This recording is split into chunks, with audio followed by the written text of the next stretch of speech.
Dear friends and partners, good morning and welcome.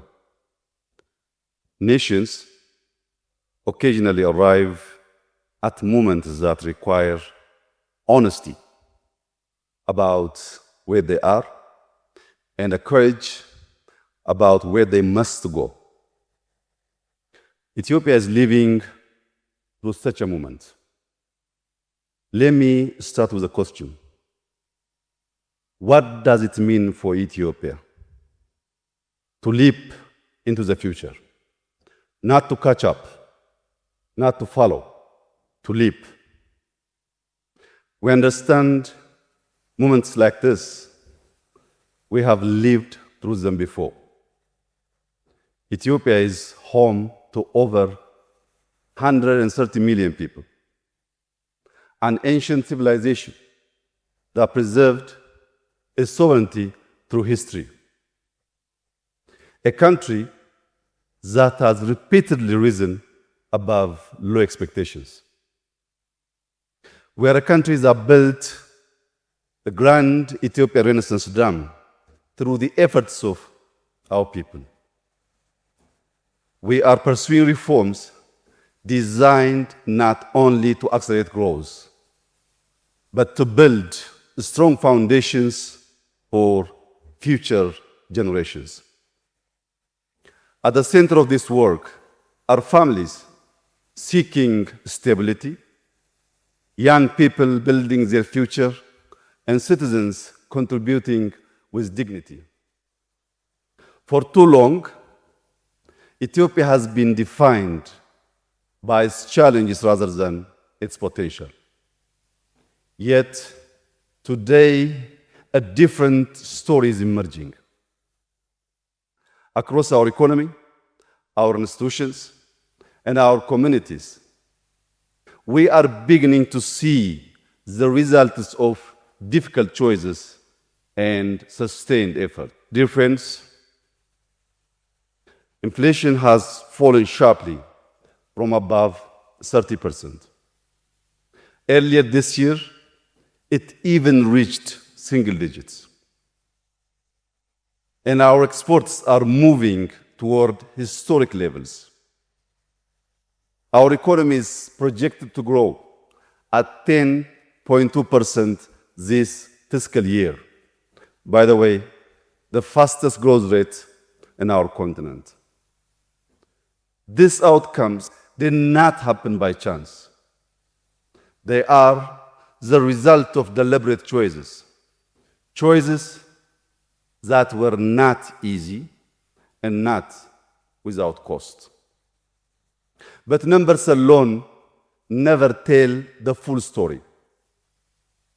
Behind every reform are people whose lives are changing.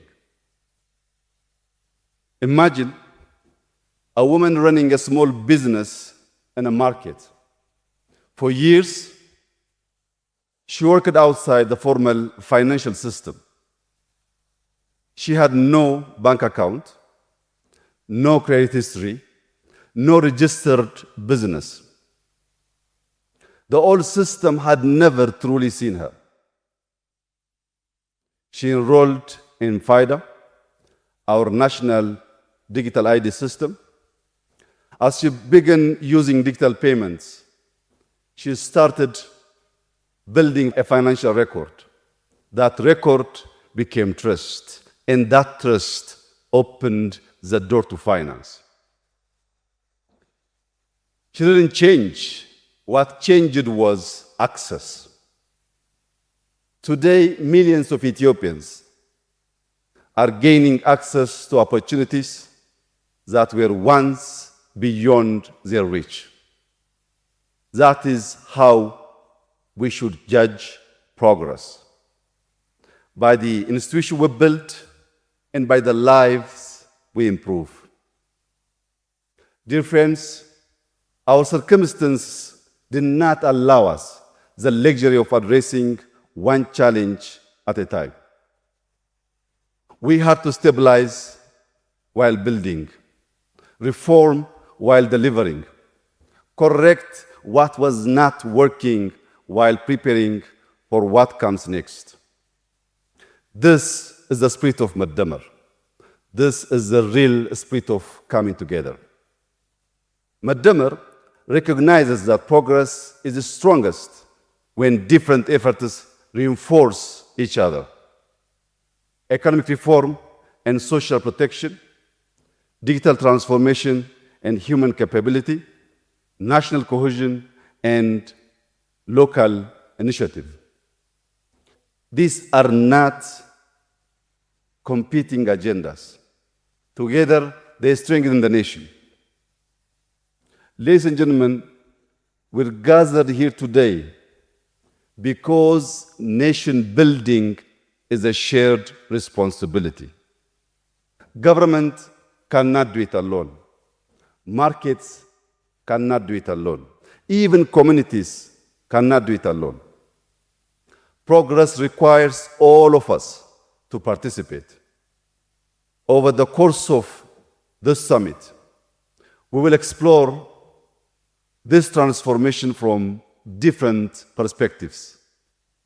We will discuss the reforms that are strengthening macroeconomic stability, the role of productive cities, the contribution of digital systems, the transformation of agriculture and mining, and the importance of infrastructure that creates lasting public value. These conversations matter because transformation is not an event. It is a process. It requires honesty, persistence, and humility to learn from experience. I won't stand here and suggest that the work is complete. It is not. Years of high inflation affected household purchasing power. The benefits of reform have not yet reached every citizen in the way they should. We acknowledge these realities because nations move forward by addressing challenges honestly. One of our most important tasks is preparing the next generation of Ethiopians to thrive in a changing world. We must ensure that the quality of education, the opportunities available, and the institutions we build allow their potential to flourish. The real measure of our success will be the results of these reforms. And the questions are, can they generate firms that compete? Can they create opportunities for a growing workforce? Can they really produce prosperity that reaches across regions, communities, and generations? The answer to these questions will show whether this transformation can last. Ethiopia comes to this conversation with confidence and openness. We seek dialogue grounded in mutual respect. Above all, we seek partnerships that allow us to move forward with greater wisdom and shared purpose. The world is watching Ethiopia's transformation, some with encouragement, of course, some with skepticism. But our duty is clear: to serve the interests and aspirations of our people, to expand opportunity more broadly than before, and to build institutions that are strong, fair, and lasting. We all know that no generation completes the work of nation building. Each generation inherits a responsibility to preserve what is valuable, to correct what is not working, and to strengthen the foundations upon which others will build. This is the work before us. In Amharic, we call this የኢትዮጵያ ማንሰራራት It is Ethiopia's leap into the future. The direction is clear, the commitment is firm, and what we do now will determine how far our transformation goes. If we continue to build together with discipline, courage, and a shared sense of purpose, I can assure you that this generation will leave Ethiopia stronger than it found it. That is the responsibility we must carry forward. I wish you thoughtful discussions and a productive summit. I also invite you to plant a tree during the lunch break. Enjoy your day. I thank you.